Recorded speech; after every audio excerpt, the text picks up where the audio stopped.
Ya, kembali lagi di persiapan untuk PPD gratis masih di tema kardiologi. Kali ini kita akan membahas kelainan struktur pada arteri ya. Khususnya 3 materi ya, aneurisma aorta, diseksi aorta, dan malformasi arteri vena. Oke, pertama aneurisma aorta. Jadi aneurisma aorta ini apa? Aneurisma aorta ini adalah pembengkakan pada aorta ya. Dan ini bisa terjadi di torak, abdominal ataupun di arteri intrakranial. Faktor risikonya sindrom metabolik, merokok, emfisema, dan gangguan jaringan ikat ya, seperti misalkan sindrom Marfan ya, atau Ehlers-Danlos syndrome.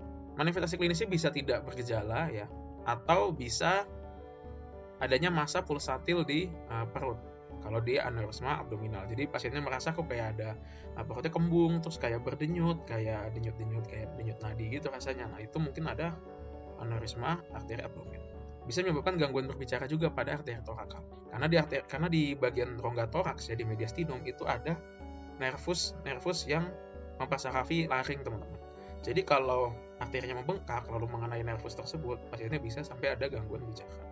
Ya, sebenarnya manifestasi klinisnya ini sangat macam-macam ya, karena aneurisma ini bisa mengenai pembuluh darah yang percabangannya juga atau struktur-struktur lain di sebelahnya. Jadi memang manifestasinya bisa berbeda-beda tergantung secara anatomis dia mengenai bagian yang mana. Pemeriksaan penunjangnya bisa dari ronsen ya, terutama kalau di toraks kita bisa lihat ada pembesaran pada arterinya, terus CT angiografi, dan yang menjadi gold standarnya adalah angiografi ya. Tata laksananya kita tangani dulu faktor risikonya ya. Terus kita kontrol tekanan darahnya supaya tetap di bawah 130/80. Lalu bisa dilakukan prosedur minimal invasif menggunakan TEVAR atau EVAR, dan bedahnya bisa pakai aortic replacement surgery. Nah, ini aneurisma. Lalu ada juga diseksi aorta. Jadi ini beda lagi sama aneurisma aorta. Kalau ini ya, terdapat perobekan pada tunika media aorta membentuk lumen palsu. Ya, kita ingat-ingat lagi ya, kalau di aorta itu dia punya 3 lapisan ya, tunika media, tunika intima, dan tunika adventitia ya. Paling dalam tunika intima, terus media, sama adventitia. Nah, kalau pada diseksi, di dalam tunika medianya ini dia kebagi 2 nih ya, sehingga membentuk lumen baru. Nah, ini kan terisi oleh darah. Nah, jadinya terbentuk yang kita sebut sebagai double lumen. Ada true lumen dan false lumennya. Nah, tempat robekannya itu kita sebut entry tear ya, tempat robekan awalnya dia masuk darahnya dari situ. Biasanya ada re-entry tear ya, jadi robekan di distalnya. Nah, re-entry tear ini bisa ada beberapa, sehingga darahnya itu nanti bisa keluar lagi lewat re-entry tear. Faktor risikonya ada hipertensi, sindrom metabolik, sindrom Marfan ya, merokok, dan mengangkat beban yang begitu berat. Manifestasi klinisnya nyeri hebat seperti dirobek. Kalau dia di abdomen bisa nyeri perut, mual, muntah, bisa sinkop juga, sampai defisit neurologis. Kenapa bisa defisit neurologis? Kalau diseksinya ini mengenai arteri-arteri yang mengarah ke otak ya. Arteri-arteri karotis ini terkena diseksi ya, bisa mengurangi aliran darah ke otak, bisa sinkop, bisa defisit neurologis. Misalnya penunjangnya bisa pakai X-ray, CT angio, dan angiografi gold standarnya. Tata laksananya tentu tangani faktor risiko, kontrol tekanan darah supaya di bawah 120, heart rate di bawah 60 ya, bisa pakai TEVAR atau EVAR, dan aortic replacement surgery. Jadi idenya kalau kita pakai TEVAR, kita pasang stent di entry tear-nya ya, sehingga darah itu tidak mengalir ke dalam false lumen.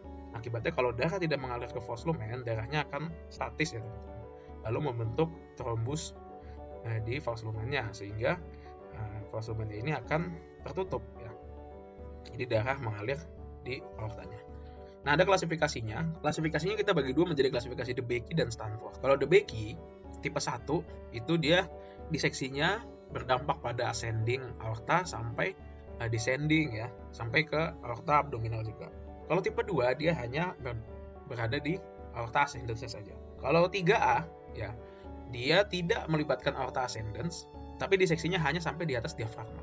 Kalau 3B, dia tidak melibatkan aorta ascendens dan diseksinya melewati diafragma. Itu untuk klasifikasi DeBakey. Kalau klasifikasi Stanford, tipe A itu yang melibatkan aorta ascendens, tipe B yang tidak melibatkan aorta ascendens.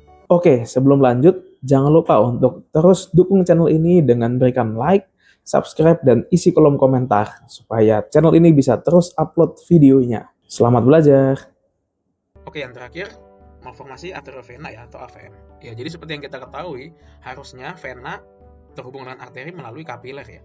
Tapi pada beberapa kasus karena adanya malformasi, dia malah membentuk saluran-saluran pembuluh darah yang rumit seperti ini teman-teman, yang ruwet ya, dan bentuknya juga bukan kapiler ya. Nah, ini disebut arteriovenous malformation. Faktor risikonya bisa kongenital ataupun iatrogenik ya. Misalkan habis prosedur pakai kateter gitu. Kateterisasi pembuluh darah bisa menyebabkan AVM.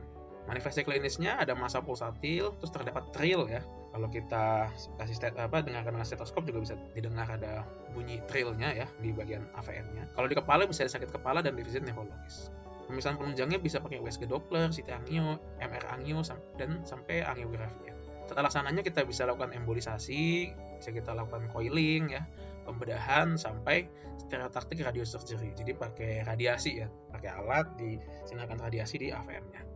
Nah, ini contoh penanganannya, dimasukkan kateter lalu diberikan partikel yang bisa menyumbat arterinya.